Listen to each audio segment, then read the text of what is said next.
পরিত্যক্ত অবস্থায় যে বাড়িটি দেখছেন এটি কোনো সাধারণ বাড়ি নয়।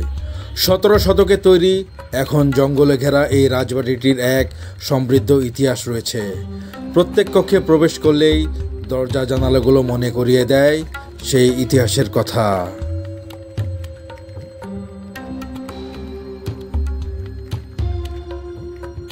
কি ছিল না এই রাজবাড়িতে! প্রত্যেকটি স্থাপনা এখনো অতীত জৌলুসকে স্মরণ করিয়ে দেয়। হ্যাঁ বন্ধুরা, এতক্ষণ কথা বলছিলাম ব্রিটিশ বিরোধী আন্দোলনের অন্যতম নারী যোদ্ধা দেবী চৌধুরানীর রাজপ্রাসাদ সম্পর্কে।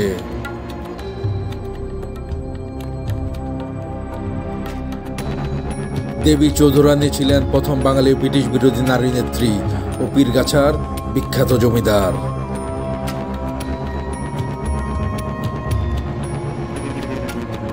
বাংলাদেশের রংপুর জেলার পীরগাছা উপজেলার মন্থনা নামক স্থানে এই দেবী চৌধুরানীর রাজপ্রাসাদটি অবস্থিত।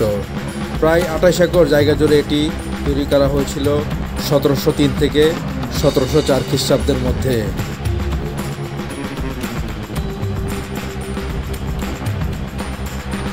দেবী চৌধুরানী বাংলাদেশের রংপুরের কাউনিয়া উপজেলায় জন্মগ্রহণ করেন। তার মূল নাম ছিল জয় দুর্গা দেবী। তার বাবার নাম ছিল ব্রজকিশোর চৌধুরী এবং মাতার নাম ছিল কাশীশ্বরী দেবী। আসসালামু আলাইকুম, আমি ওমর ফারুক। আশা করি সবাই ভালো আছেন। আলহামদুলিল্লাহ আমিও ভালো আছি। আমি এই মুহূর্তে রংপুর জেলাতে আছি, পীরগাছায় সেই রানী দেবী চৌধুরানীর ভগ্নপ্রায় একটা বাড়িতে আছি। আমার সাথে রংপুরের এক ভাই আছে পীরগাছার। ভাই, আপনার নাম কি? আমার নাম মোহাম্মদ আব্দুল জব্বার। আব্দুল জব্বার ভাইয়ের আসলে দেখা পাইলাম, সুন্দর। জব্বার ভাই আমাকে অনেক হেল্প করবে বলতেছে। পুরো জমিদার বাড়িটা নাকি আমাকে ঘুরে দেখাবে। বাড়িটার কিছু কিছু অংশ শুধু আছে, এর ভিতর এই যে দেখেন এই একটা অংশ। হ্যাঁ, এরকম অল্প অল্প কিছু অংশ আমি আপনাদের হয়তো দেখাতে পারবো। এই জায়গায় একটা স্থাপনা ছিল। হ্যাঁ, এখানে একটা স্থাপনা ছিল। চলেন আস্তে আস্তে আমরা বাড়ির ভিতরে যাই, দেখার চেষ্টা করি এই বাড়িটাতে কি কি আছে। সামনে একটা মন্দির আছে, এই যে দেখেন, ওইটা হচ্ছে সবচেয়ে আসল জিনিস দেখার মতো, ঠিক না ভাই? ওইটা খুব সুন্দর। এটা কি সংস্কার করে সরকার থেকে? কোনো সংস্কার করা হয় না?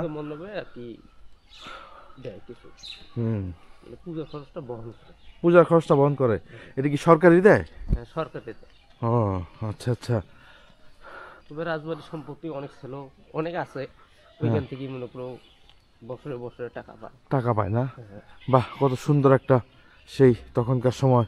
এটা হলো ছোট মন্দির, ওইটা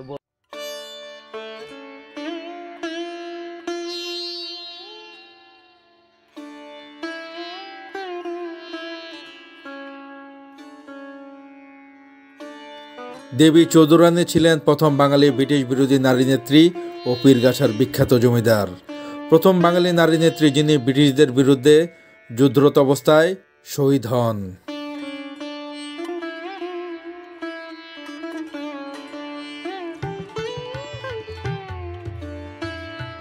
জনহিতৈষী কাজের জন্য তিনি তার প্রজাদের কাছে দেবী বা দেবী মাতা হিসেবে সর্বজন খ্যাতি ছিলেন।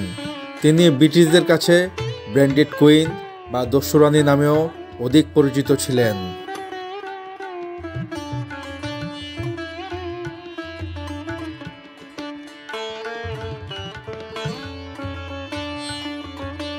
মন্থনা তথা পীরগাছার জমিদার নারায়ণচন্দ্র চৌধুরীর সঙ্গে তার বিয়ে হয় এবং সন্ন্যাসী বিদ্রোহের সময় তিনি সেই এলাকা জমিদার ছিলেন। স্বামীর মৃত্যুর পর নিঃসন্তান জয়দুর্গা 1765 থেকে 1801 সাল পর্যন্ত মন্থনা স্টেটের দায়িত্ব পালন করেন।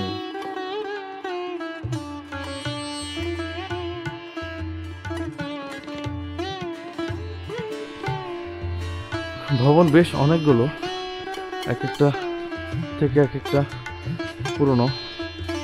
এইখানে একটা ভবন আছে, এটা সম্ভবত তাদের কালী মন্দির না? এটা মনে হয় তখনকার সময় কি না?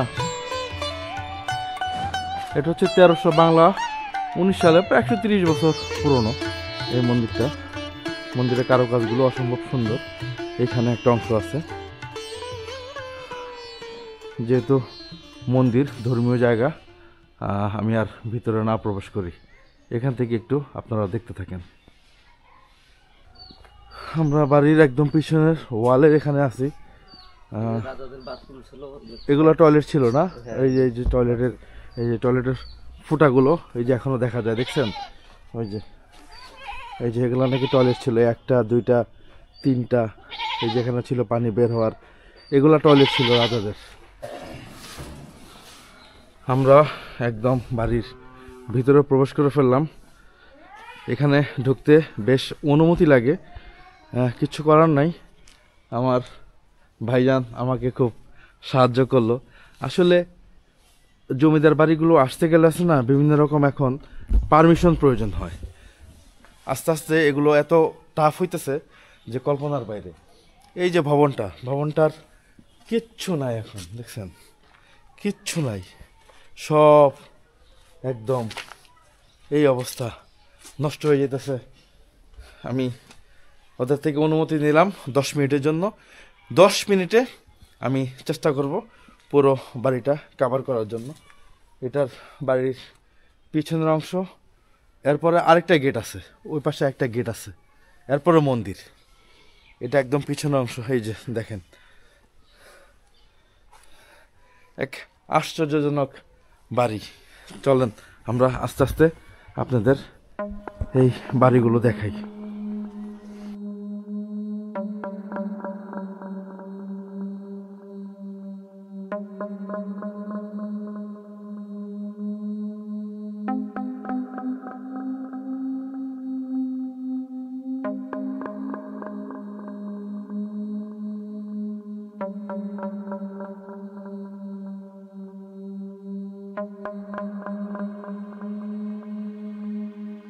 আমরা আরো একটি ভবনে যাচ্ছি।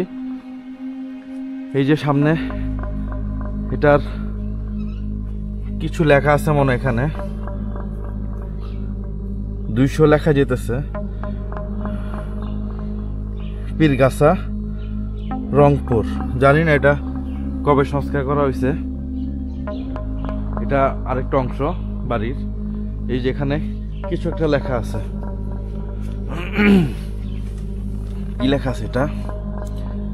1337 কিনা বাংলা, এরকম কিছু একটা লেখা আছে।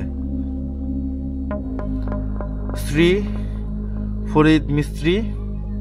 আমরা আস্তে আস্তে ভিতরের দিকে যাই, দেখি এখানে আসলে কি আছে।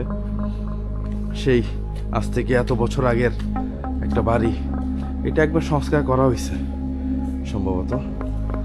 বাড়ির মেঝেটা দেখেন, 2টা কালার করা, কোনো মার্বেল পাথর ইউজ করা হয়নি, শুধু কালো আর লাল রং ব্যবহার করা হয়েছে। এই যে আমরা বাড়ির ভিতরে ঢুকলাম। এগুলো হচ্ছে এই যে তখনকার সময় ব্যবহৃত, এই যে এগুলোতে গ্লাস ছিল, খুব সুন্দর ছিল এক সময়, 2টা প্রোটেকশন ছিল। তখনকার সময়ের এই কাঠগুলো আজও পর্যন্ত এখনো কত সুন্দর। এই বাড়িটা টয়লেট করার কোনো ব্যবস্থা নাই, কারণ এই দেখেন, কারণ বাড়িটা সবসময় তালা মারা থাকে। আমি আস্তে আস্তে সমস্ত বাড়িটি আপনাদের ঘুরে ঘুরে দেখাবো। এই যে জানলা যেটা সবসময় থাকে, ভাই এদিকে আসেন, এটা ধরেন। এই দেখেন, এই যে এগুলো সব বন্ধ হয়ে গেছে, দেখছেন? এগুলা এক সময় সবগুলো চালু থাকতো। এটা চালু আছে কিনা একটাও না, সবগুলি বন্ধ হয়ে গেছে। ওইখানে দেখি তো, এই যে এই পাশে দেখি, নাই, সব বন্ধ, সব ক্লোজ, সবগুলো একদম ইয়ে হয়ে গেছে, শক্ত হয়ে গেছে। এই যে ওই একটা প্রোটেকশন, তারপরে এইরকম একটা ইয়া লাগাই দেওয়া হতো। এই দেখেন অন্য জায়গায়, এই দেখেন দরজাগুলো, দেখি এটাতে লাগানো যায় কিনা। এই যে ঠিক এরকম ভাবে লাগাই দেওয়া হতো। নিচের কাঠগুলো এখনো সে আগের মতো। বাহ, আমরা একটু বারান্দার দিকে যাই, দেখি সেই এটা কি ছিল সেটা বলতে পারতেছি না। দেখি আর কি দেখানো যায় এই বাড়িটাতে। একতলা একটা বাড়ি, খুব বড় না। এখানে একটা বারান্দা আছে, এই যে একদম পিছনের অংশ এই জায়গাটা। এই যে আমি একদম বাড়ির একদম পিছনে চলে আসলাম।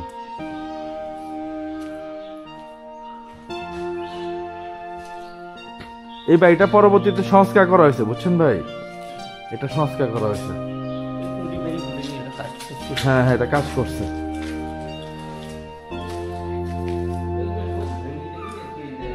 হ্যাঁ,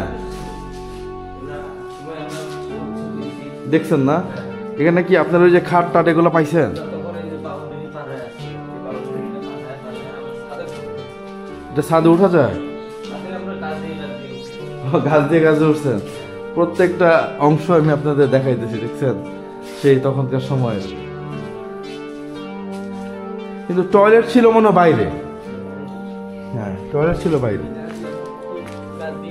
হ্যাঁ, এখানে একটা কুয়া আছে, সেই সময়কার কুয়া নাকি।